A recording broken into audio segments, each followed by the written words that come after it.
Hadang merupakan salah satu permainan tradisional yang wayah ini hampir punah dengan berkembangnya zaman wan teknologi. Permainan tradisional yang dimainkan secara beregu ini bahkan mulai jarang dimainkan. Komite Olahraga Rekreasi Masyarakat Indonesia atau KORMI Banjarmasin pun kembali menghidupkan permainan tradisional ini melalui program Kampung Bermain yang ada hampir di seluruh wilayah Banjarmasin. Hadang merupakan salah satu permainan tradisional yang wayah ini hampir punah dengan berkembangnya zaman wan teknologi.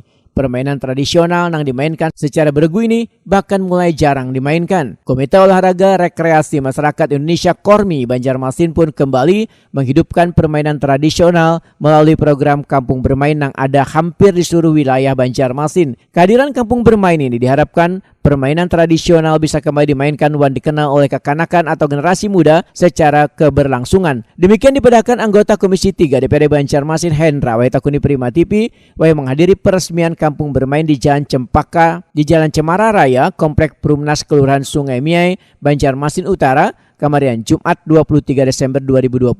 Menurut Hendra, kehadiran Kampung Bermain tentunya sangat diapresiasi karena kembali bisa menghidupkan permainan tradisional. Oke, jadi menarik Pak. Jadi kalau kekanakan dulu kan kalau di Banjar, apalagi ulun Surangan merasakan dulu nih lapangan main bola dulu waktu kecil Pak. Jadi habis pulang sekolah dulu di SMP, kemudian ke sini pasti main bola. Nah, jadi historisnya lah. Ada historisnya. Jadi akhirnya ketika main gadget atau apa tuh agak terlupakan lah sedikit. Jadi mudah-mudahan dengan adanya Kampung Bermain ini selain mengenalkan budaya Banjar, kita berharap yang masalah-masalah kecanduan gadget atau apa itu bisa teratasi lah dengan perlahan begitu. Apalagi kalau orang tuanya aktif juga untuk mengajak anak-anak untuk bermain seperti ini. Pak, selama ini untuk permainan tradisional sendiri dari kacamata Pian sendiri seperti apa sih Pak? Iya, jadi sebenarnya permainan tradisional ini sebenarnya itu memiliki makna-makna yang sangat luar biasa. Ya, apalagi permainan Banjar yang sudah sangat banyak sekali, yang kemudian kalau tidak dikembangkan atau kita diamkan saja bisa saja itu akan musnah gitu.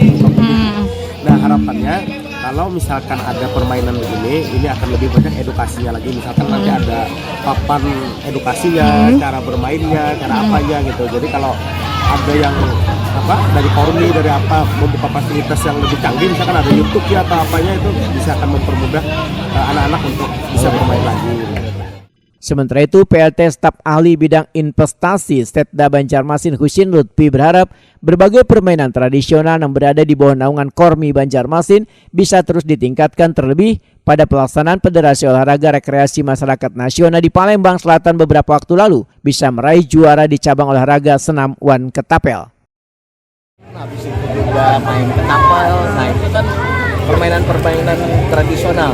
Alhamdulillah Kota Banjarmasin mempunyai prestasi yang cukup membanggakan untuk tingkat nasional. Dan kita harapkan anak-anak yang ada di sini, kita cari bibit-bibit mereka yang ada.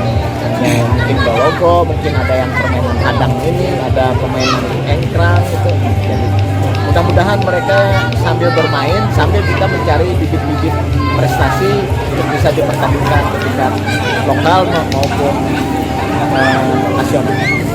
Harapannya Pak kaum berarti gimana Pak supaya tetap aktif aja Ya harapannya ya mereka bisa mengkoordinir di kampungnya masing-masing, dan kalau ada permasalahan bisa berkoordinasi dengan dinas terkait, yaitu salah satunya Dinas Budaya dan Pariwisata. Jadi kalau ada kendala atau mungkin kekurangan peralatan atau lokasi lapangan dan apa, koordinasi aja lah dengan Dinas Kebudayaan dan Pariwisata. Ya jadi biar bisa mungkin dibantu fasilitas.